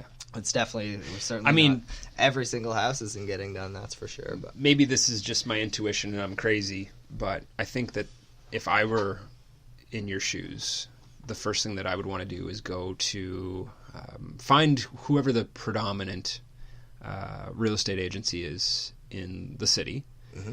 And then say to them, you know, this is what our service is, and we can offer it either a la carte or buffet.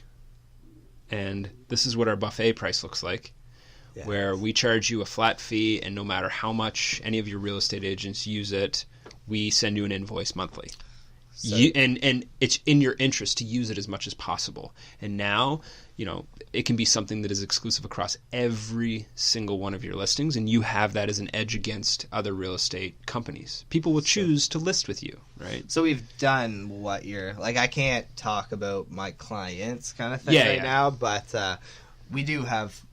I would argue the most predominant one on board right now. So that's been really good, but it's... So is it a la carte or is it a buffet? No, it's, well, what we've done and what I do with a lot, even in the clothing business, I guess, is I want them to buy the whole deal. And if you buy it all the time, you're going to get cheaper pricing kind of thing. So it's... so when we do have like a big proposal that we go and give to people, and when we do that, it's all bulk buy pricing essentially. Like if you want us to do it once, X amount. If you want us to do it, you know, it brings your cost down. Yeah, exactly. Yeah. We're gonna really. So it's the idea you've talked about. Yeah. Essentially, but that's that's our model essentially. But I mean that's. Has anyone asked for exclusivity?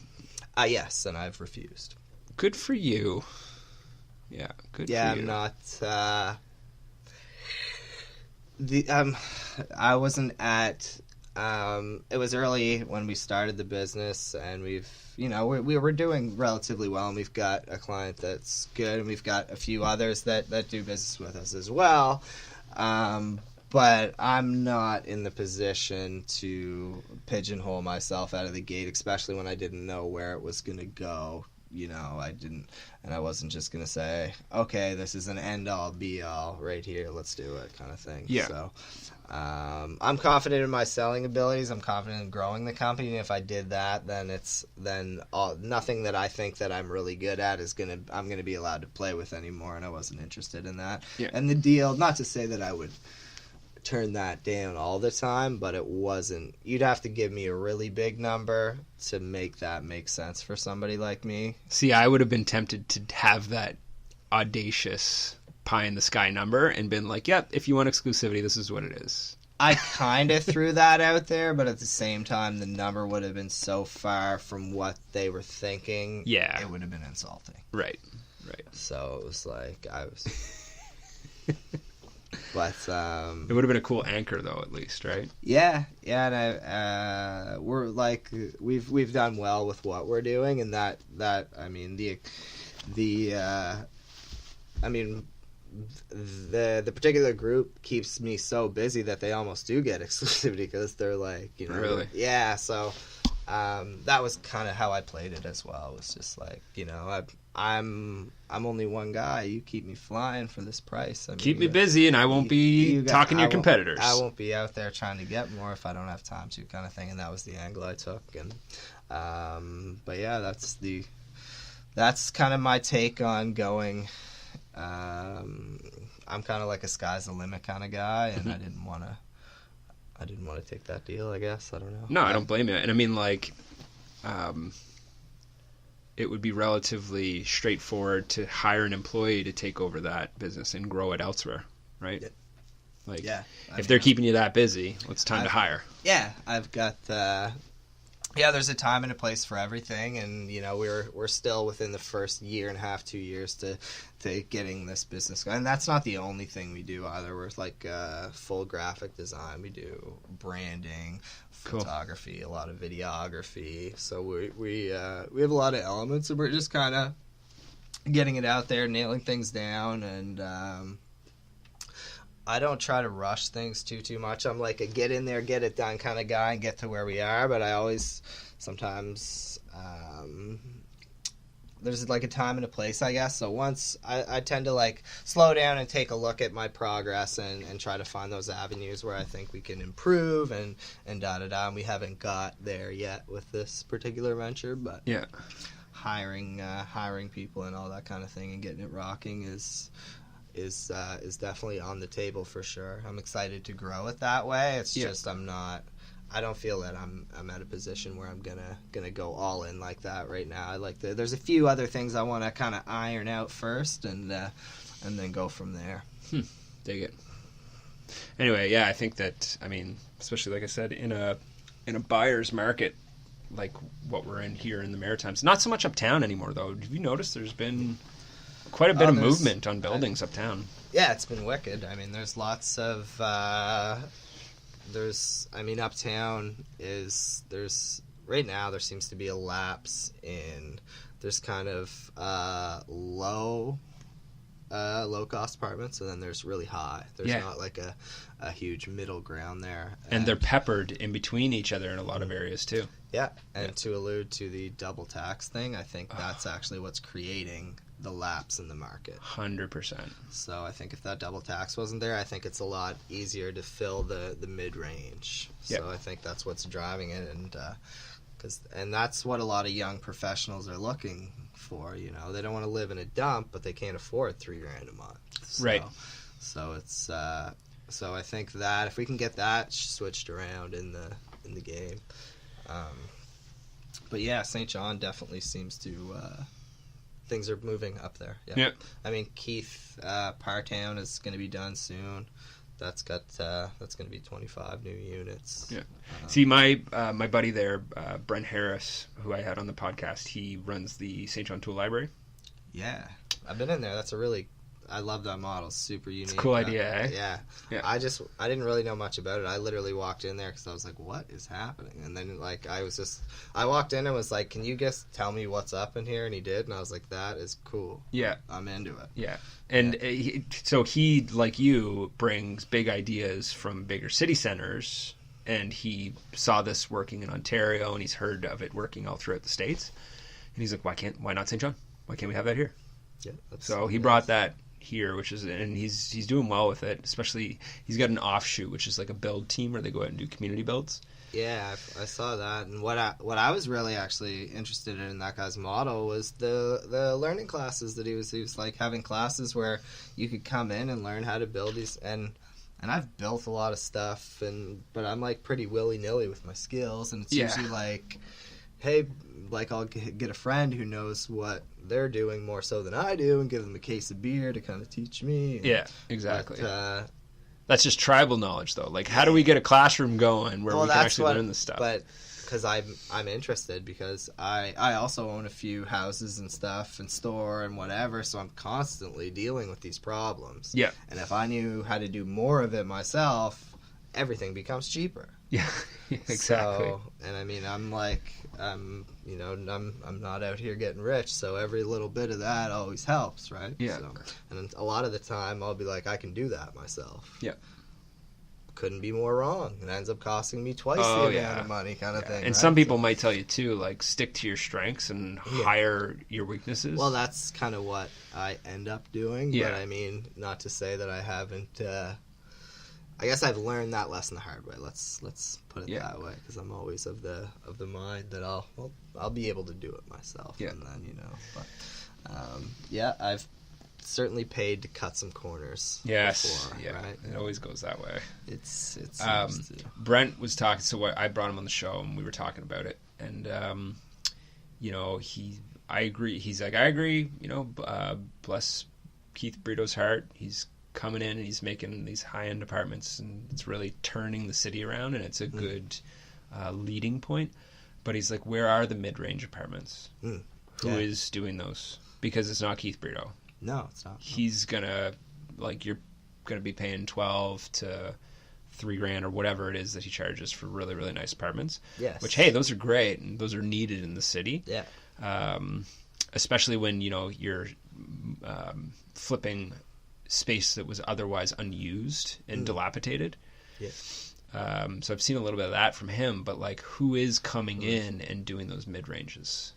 And so when I was talking to Brent, I mentioned that, like in Halifax, for example, in the North End, that was always a notoriously bad part of town, Uniacke Square and all those areas. And I said, like, you get these younger people that are our age that come in and they're like, wait a second, we can put in some elbow grease here, we can flip things around, and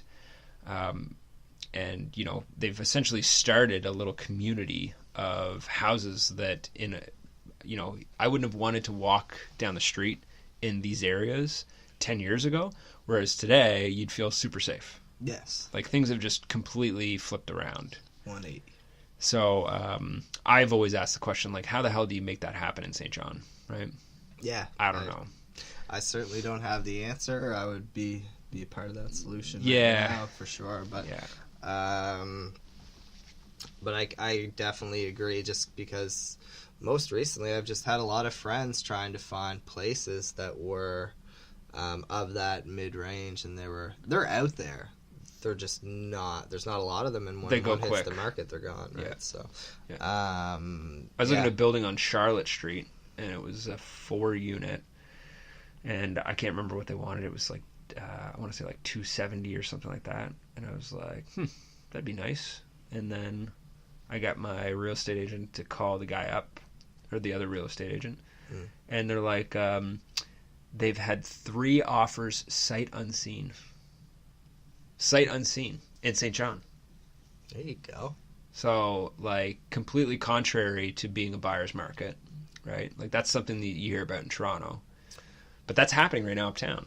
Yeah, well, but again, to allude back to, like, Keith and the movements uptown, I think a lot of that people are starting to see the potential, and they're trying to get in before that boom happens. Yeah. Well, there's going to be an extra 1,000 bodies uptown, I think, with the Irving building. Yep. I'm all for it. It's right around the corner 100%. From my store and my office. So, 100%. Yeah. But there does seem to be, I think St. John's on like the upswing right now. Yeah. But it would be, I still do, it's kind of crazy, but we still are lacking that like mid-range apartment situation. I had an offer on a place down at the very bottom of, we'll say, one of the ones that runs north to south. I can't say which street, but it's it's a pretty nice place, or a pretty nice area, I guess. But it intersects with a notoriously bad street, and they've just come in and they've said the city has dedicated however many millions of dollars towards rejuvenating that street. And because it's a notoriously bad street, I'm hoping that that's going to be kind of your agent of change for, I guess, turning the South End around, making the South End great again. Yeah.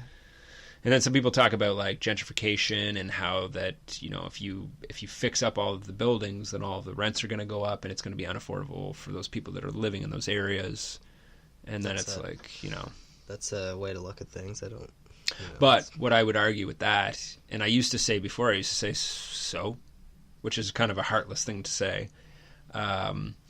But my mind has been changed. I think that, there can be coexistence very easily of all of different ranges of people from different socioeconomic backgrounds. Yeah, I couldn't agree more. Yeah, because like I see down the street from where my building is, there's a low-income housing, brand newly built building, and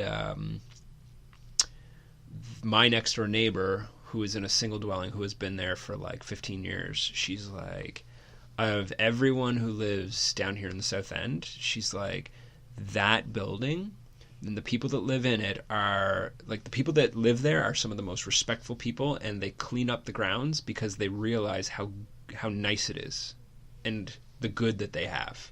So they keep it nice. Which is refreshing to hear because, otherwise the South End is a lot of the time filled with litter and garbage and stuff on the streets, right? That is very true. So people taking pride, I guess, is nice to hear. Then, if they're coming from all backgrounds, it's amazing. Speaking of garbage and litter, did you ever see the truck uptown? They bought like this vacuum style, like, I don't know what to call it. I want to call it a Zamboni. Is it a city truck? Yeah, well, it's like a sidewalk, little like mini Zamboni thing, this huge vacuum, and I guess they got the idea. I think Nancy Tissington did from Halifax, maybe. Okay. But last summer they introduced that, and just to pick up trash. It just drives around and it's a vacuum, garbage vacuum. Incredible. And so me owning businesses uptown, that's always a huge problem because I'm of the mindset of like I see them spending money on these flowers. Yeah. I'm like, you may as well not put them there if those flowers are just a garbage can. Do you Yeah. know what I mean? Because they're like, I see all these crews working and doing all this stuff, but if you don't do the other thing, it's kind of useless. It's for naught. Yeah, I'm just. But anyway, they brought in this little uptown cleaning vacuum truck, and it was awesome. And I hope it's back. I haven't seen it yet. And I'm like, because I'll like sweep the sidewalks right down to like Tim Hortons and stuff in front of my stores. Okay, Tim Hortons drives me crazy. Yeah, it's People flicking cigarette butts on the ground drives me crazy. they're just That's like the hangout. For... yeah. It's so when that little truck came around, it was like 180 like that. My like in front of the store and right up the street was just like clean all the time. That's it was deadly. Like a crazy difference. That's deadly. So I was at a meeting and they were talking about it, and I was like, that sounds kind of cool. Like, I'm into it. And then I saw the thing work. I was like, wow, world of a difference. Yeah, yeah. So You were telling me about hangover food. yeah, What's your favorite burger? the Beyond Burger right now. Really? Beyond Burger from A&W. I'll tell you how that all Okay. came to be as well. Yeah, tell me. So I was going to Montreal for work. I hadn't even heard about this burger, and a friend of mine from Fredericton, I was traveling with him, and he is a vegan, and he was going on about this burger, and he never tried it, and whatever. And I think it must have just came out relatively recently, but we drove around from, like, stopped in places in New Brunswick and Quebec, and we couldn't even find one of these burgers. They were in such high demand. Yeah, We couldn't get one anywhere. Yeah. And I'm like, this is crazy. So that, because before I would have been like, no, I'm just going to get my usual, whatever. Like, I don't need to try that. But the fact that they were in such high demand, I was like, I got to try this try it thing. now, I yeah. have to. Like, Yeah. can't get them in New Brunswick, Quebec. Like, we're in, like, rural Quebec. Like, hustling. Like, we drove, like, 45 minutes out of our way, like, hustling trying to find this burger. Yeah. None. Anyway, I get back, and I'm just like, I'm having one of these burgers still, right? Like, I gotta try this burger. And anyway, that's how that's why I probably wouldn't have regularly tried it, maybe. Yeah. I tried the Beyond Burger, and it's my favorite burger now. I was living up in Ontario when they first came out. I was like, this is... I had heard about Beyond Meat. So did I think. And when they came out, I was like, it was a shocker because... And they only came out with it in Canada. Cool. Yeah, so I think they used Canada as a test market. Yeah. So anyway, the cool thing, and so even before then though, I remember being at Brits, and I'm not a vegetarian by any stretch, and I was sitting down with someone who ordered the black bean patty burger. Mm-hmm. I don't know if you've ever had that. I have. And I was just like kind of making fun of them, and my buddy was like, why don't you try it? So I was like, sure, hand it over. Yeah, and you I can't took make fun of them. You're not going to try it, right? I took a bite of it, and I was like, wow, that has more flavor than my burger.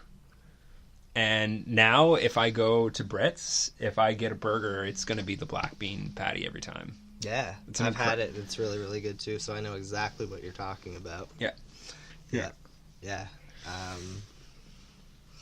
The Beyond Meat's a good burger. Yeah. There's have you hit Vegelution yet?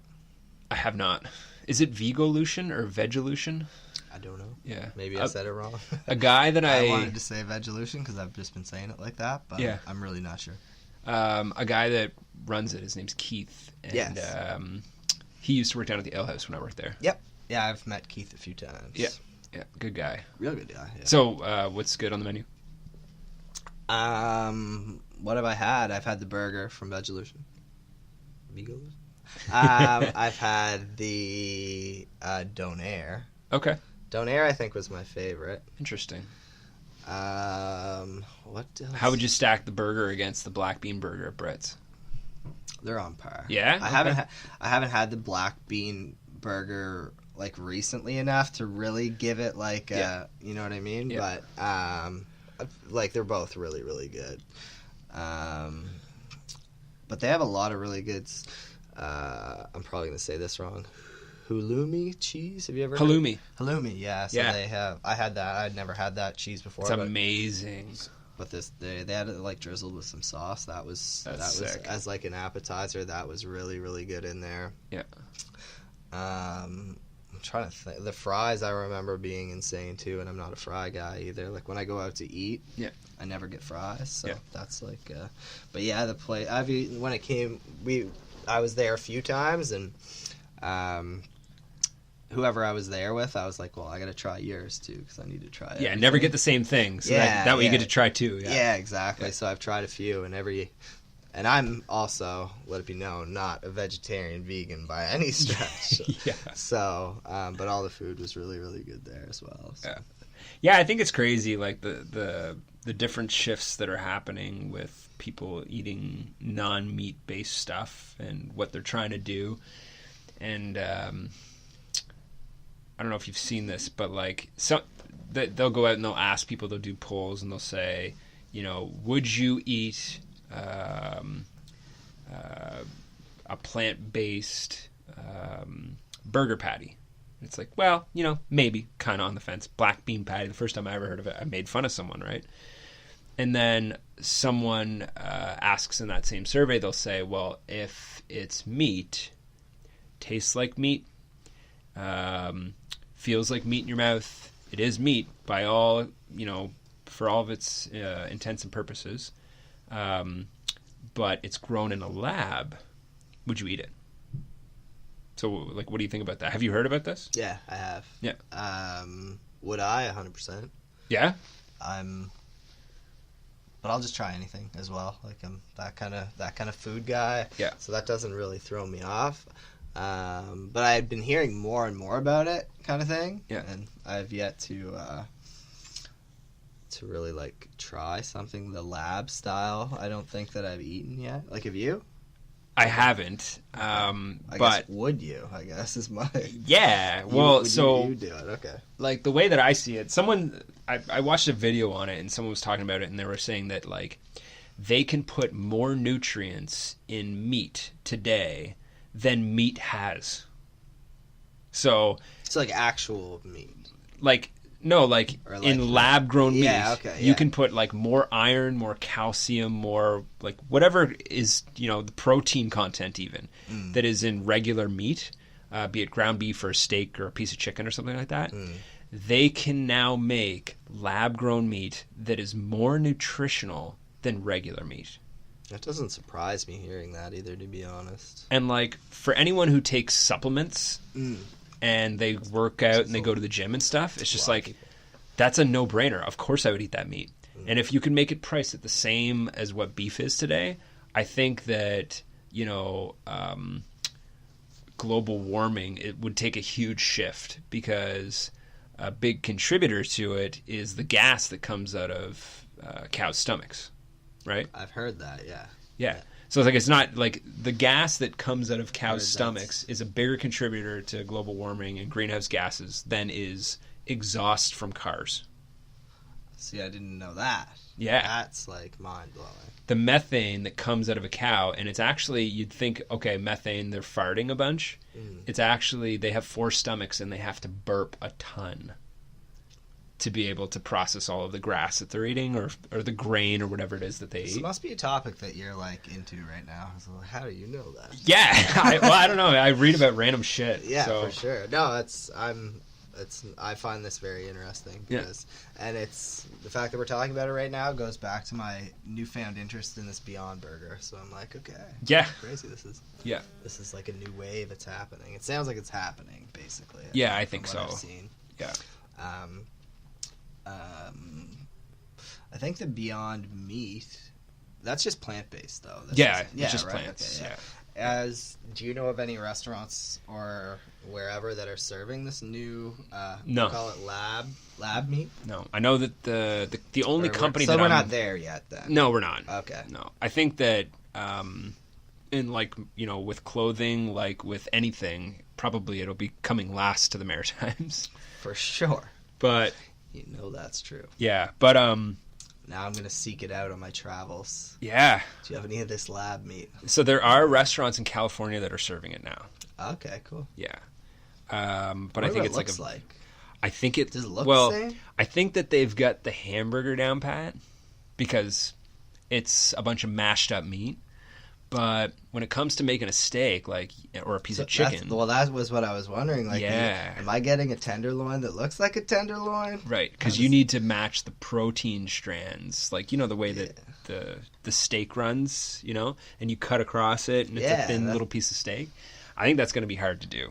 Well, that's why I was like, yeah, I get the burger and stuff, but I was like, if we, with the methane and whatnot, and I'm sure population growth, animals, all that kind of thing, this is probably going that way for a reason. It's like, am I gonna? Because I think the only thing that might throw me off is if it was like I ordered a tenderloin and it didn't look like a tenderloin. Like It needs to, it needs to fit the bill. Yeah, it's got to be on par, right? Yeah, it has to. But I think, like, if it came down to it and someone said, hey, burger meat is X amount per pound and this, you know, lab-grown meat is X per pound, but has way more protein, way more of all of your micronutrients that you need, that would be an absolute no-brainer, right? Yeah, it's going to be way more sustainable. Yeah. Right. Yeah. The other thing I wanted to ask, because I feel like you're versed in this, is what, like, how close are we to seeing that here? Like, do you think? Fuck, I don't know, 5 years? Okay. That'd be sweet. Yeah. I'd like to see no I wonder. cars on the road in 5 years too, though. So maybe I'm just ambitious. There you go. I feel like you're ambitious. Yeah. I feel like 5 years no cars is. Or no gas cars, at least, right? Ah, okay, yeah, for yeah. sure. Yeah, that would be sweet. That's not out of the other. That industry is definitely moving in that. I think that that if we could get direction, rid of but I- fossil fuels and we could put, like, if we got to a point where it was only electric cars, and they were automated to the point that you didn't have to drive them, then there wouldn't be a point in owning one, right? Because if you think about Lyft and Uber and the handful of other ride-sharing companies that there are, how easy it is in a large city center, or even if you're going on the outskirts of any city center, to catch a ride. If you're not driving the car and there's no overhead to paying someone to drive the car, then what's the point in owning one, right? Because really, like, what is the cost of ownership of a vehicle? It's not just the car payment and the gas and the insurance and the registration and all of that. It's the cost of the amortization, right? So like, what is the useful life of a vehicle divided by however many days that you own it? Like, if you could put a dollar value on that, it's going to cost you probably more at the end of the day. To own a car. Cars cost a lot of money. They're certainly not an investment. Right. So I've heard my friends go, "Oh, I'm going to invest in this car." I'm like, "Good you're luck. out of your mind." Yeah. I don't know what that car is going to do for you, but that's it. Yeah, it better cook me breakfast every day too while I'm on my way to work. That's the thing, right? But yeah, if you take that total cost, like that, they're probably onto something. That one thing I've learned is cars are expensive. You know. So I think that when I first said it first, no cars. What about convenience in that? If it's automated, well, okay. Have you used Uber? Yes. Okay. So the thing that I absolutely... So back to the things that still aren't here. Uber. Yeah. Sorry. The thing that I absolutely loathe about St. John is the taxi cabs. So I'll call up Diamond and I'll say, yeah, I need to get a cab uptown or to the airport or something. And they'll say, okay. And I'll say, how long do you think it'll be? And they'll say, about 5 minutes. And I'll say, okay. And I'll hang up. And I'll get up, and in 5 minutes I'll be at the front door. No cab. And then I'll wait 5 minutes, and then I'll call them back and say, hey, I called a cab 10 minutes ago, and you said it'd be 5 minutes, and it's been 10. Do you know how long it's going to be? Do you know where they're at? 5 minutes. It'll be about 5 minutes. 5 minutes, man. It's always just 5 minutes. It's always 5 minutes. And I think that, a lot of people that haven't used Uber don't understand that the true value is knowing when the car is actually going to be there. Yeah, it's shot in real time. It shows you exactly where the guy is. It shows you the time before he's going to be there. Like, if I'm doing something and the guy's going to be here in 15 minutes, then I can dilly-dally and I can do whatever it is that I need to get done, right? Yeah. So I think that... Not stand there looking out the window. Right, just guessing. 5 minutes. Looking at my phone, hanging out. It's 5 more. So I think that, like, if you had that down pat and there was no one actually driving the car, there was no need for it, which would make the ride probably a lot less expensive, then... With no driver, I wouldn't need it. Have to, right? Have to what? Making it less expensive. So you're talking about automated vehicles? I'm talking about all automated. Yeah. Yeah. So it's going to be way less expensive, right? If you don't have to pay someone to drive it. That's what I was getting at. Yeah, you get rid of the driver. And there's no gas, so that's even less expensive now because you're not using fossil fuels. Yeah. And the the lifetime of a Tesla is likely a lot longer than the lifetime of your average Chevy, right? Yes. I think so. Yeah. So I think that that is going to bring down the cost of quote unquote ride sharing. Cost of doing business. To a point where it's so cheap to catch a ride and convenient, and you can schedule a car or you can call one on a whim and you know that it's going to be there. What's the point in owning a $30,000 or $20,000 or $10,000 vehicle even? There's no point in it. Not... well, my only question with the model that you're describing was convenience, but as long as you can keep that convenience of I know when it's coming. Yeah. Or to be able to schedule it. Yeah, the scheduling thing. I mean, that's probably, again, looks like kind of where we're heading currently. I know that there's a lot of car manufacturers right now, I think, that have they're doing the whole test run of not driving the vehicle, right? Yeah, the automation stuff. Yeah. Yeah. Which is really interesting. I mean, the only other thing is some people love to drive. They do. I agree. My girlfriend is one of them. She loves driving. Yeah. Just goes driving. Takes the long way all the time. She drives standard? Is her car standard? No, it's not. Okay. No, she just she finds it soothing or whatever. Yeah. I'm always in a crazy hurry, and I'm like, I gotta get here. Quickest way possible. I gotta do all this stuff today. And, and she's just like, driving nuts. But yeah, so I guess that's the only outlier in that model. Yeah, I don't know how you'd overcome that. I don't know. Just gonna But I mean, it's not to Tell 'em say that just bite because the you bullet, have a ride bunch bike. of yeah, exactly. Just because you have a bunch of automated vehicles on the road doesn't necessarily mean that no one else No one. can drive, Yeah. right? But I'm sure that maybe we get to a point where it's like try to jump on a horse and buggy and drive it down the street today. Probably get the cops called on you, right? Not uptown, man.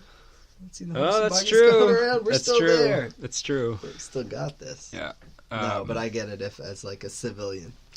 Just yeah. yeah, if I just bought a horse and started cruising. Yeah, down if the you just street. went horseback riding on the east side. I'm like 99% sure I'm getting arrested. Yeah. So I think that, eventually as we go through, maybe what I'm describing will never happen and maybe it'll be some completely different setup, but I think that's kind of where we're headed right now. Seems that way, yeah. But again, everything can take its turns, 100%. So you had gone to a Wonders Gala. What's that? It's a gala event in support of the Children's Wish Foundation. Oh, okay. Yeah. Yeah. So it's kind of like it was called the Night of Wonders, and so it was in support of the Children's Wish. So the reason, kind of where my business fits into there, was one of the children's wishes was to, I think more than one, but anyway, to go shopping in Paris or whatever. And so they had my store be at the gala in representation of that. Cool. So, so the gala, what I liked about this gala, it wasn't like a sit-down dinner necessarily. They kind of had, they had their auctions and raising money, but they had some like outlying vendors around with food. I remember Leisure Time had like a trailer there with like a fake campfire, and the food was s'mores over by it because one of the girls liked camping or what have you. So it Cool. was an interesting model. It was a really fun night. Money was raised for the right cause, kind of thing. Yeah. But, That's cool. so yeah, that's what that was, and I'm now going paragliding. What? That night has spawned paragliding. Really? I brought my girlfriend with me, and she decided to bid on the paragliding. Thought I would like that. So you're this going summer, paragliding now? I'm going paragliding. So is that the one where you're strapped to a boat, or is I think with that's well, that was is that parasailing. Parasailing. I think that's what that one's called. I've actually done that one many, many, many years ago in Mexico. Yeah. But I don't even know. So paragliding. Paragliding I is think a- that's the one where it's you Just jump off the wings. cliff. You jump off the cliff with the wings, right? Wow. So, so that's one. That was part of the silent auction. Yeah. And I was kind of sitting in my booth, chatting, doing my thing, whatever, and she was sneaking away, kind of, but I didn't really know what was up. And then she came back and was like, "I want us paragliding." Like, Where did they what? do it out of? Moncton. Okay. Yeah, so you can go skydiving and that kind of thing at, I forget what it's called. I think it's like at the Moncton Flight College, probably, I think is where. But anyway, they have like a paragliding thing, and Cool. I win. You won it. I won. So how much did you end up donating to a good cause? So what my so I bought the tickets, and then anything that I sold in my booth, I was giving the proceeds to Huge. to the cause. So Love it. It was really fun. I had a great time too. But that was kind of my deal, to be there and just to donate what I could. So this is going to send a kid to Paris to go shopping? I think she has gone there already. Like I think they had done that. Okay. But they wanted it like a representation of what the kids' wishes were, and so they had like this shopping one, basically, is what it was. That's cool. Yeah, no, but there was a lot of good stuff. I think they raised $20,000 or whatever the night. Wow. So, yeah, it was